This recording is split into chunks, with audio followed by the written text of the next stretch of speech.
Olá! Para celebrar 4 décadas de produção de um dos maiores escritores brasileiros da atualidade, a editora Reformatório acaba de lançar Menalton Braff, 40 anos de literatura. Organizado por Roseli Braff, o livro é uma antologia de contos do escritor gaúcho radicado em São Paulo, que conversou com Entrelinhas sobre sua trajetória.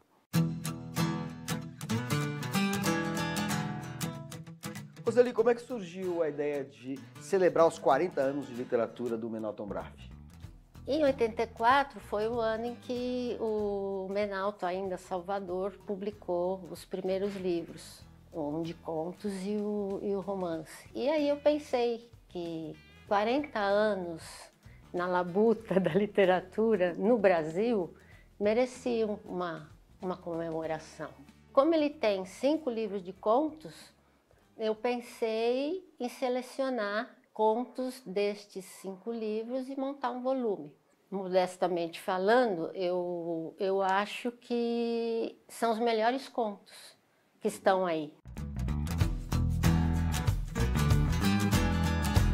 Menalton Braff, você está lançando uma antologia de contos intitulada 40 anos de literatura, organizada pela Roseli Braff. Mas em 1984, quando começam esses 40 anos de literatura, você tinha outro nome, você assinava seus 2 primeiros livros com pseudônimo, Salvador dos Passos, né? Por quê?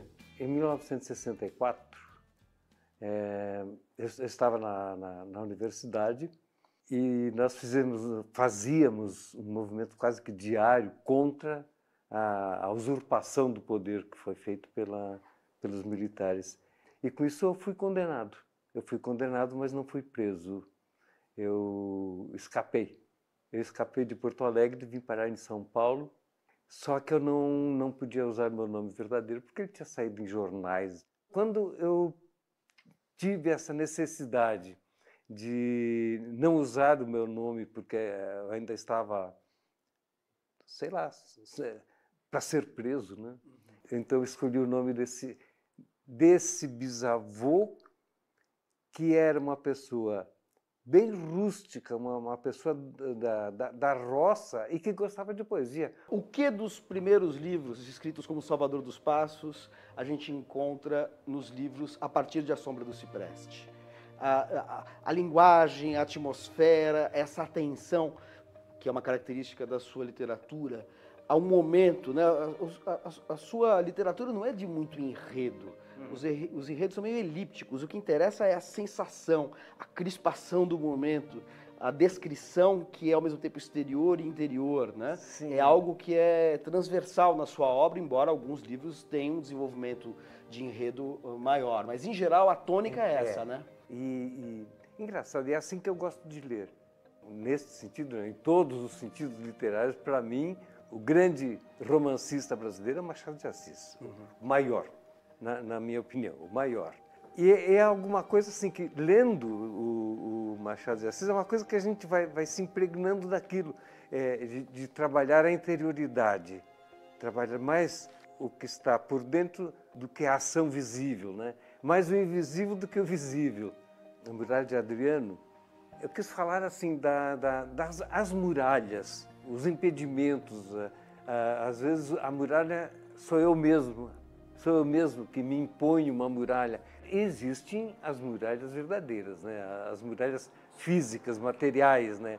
E falando em muralhas reais, enfim, sociais, econômicas, a gente também tem livros em que essa perspectiva centrada nessa interioridade, nessa subjetividade que você elabora, livros que tratam de questões mais, vamos dizer assim, factuais, né? Eu vou pensar num livro aqui, por exemplo, como Além do Rio dos Sinos, que foi o livro que teve o prêmio mais importante, que é o Prêmio Machado de Assis da Biblioteca Nacional, que é um romance, de certa maneira, dentro da sua obra, o mais social, de alguma forma. Sim. Né? E é um retorno também ao Rio Grande do Sul, né? Chegou uma hora que eu tive vontade de voltar a uma região que eu não visitava desde os 10, 12 anos, por aí.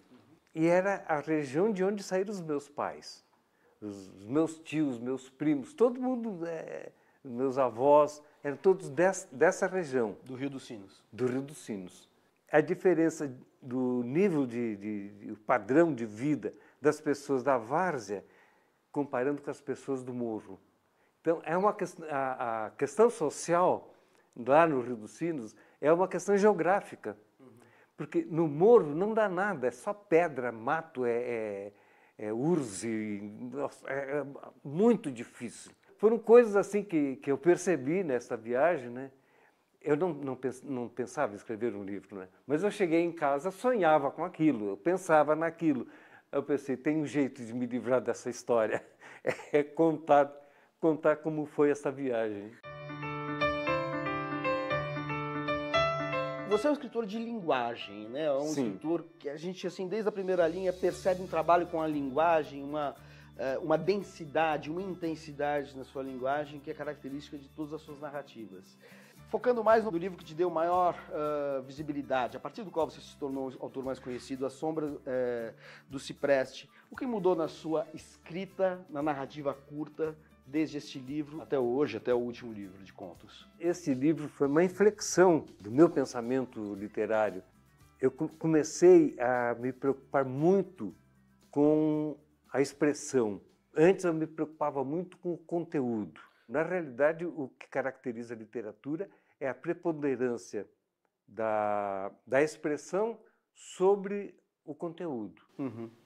Antes eu escrevia, mas eu estava muito mais preocupado com... Eu era meio panfletário. Uhum.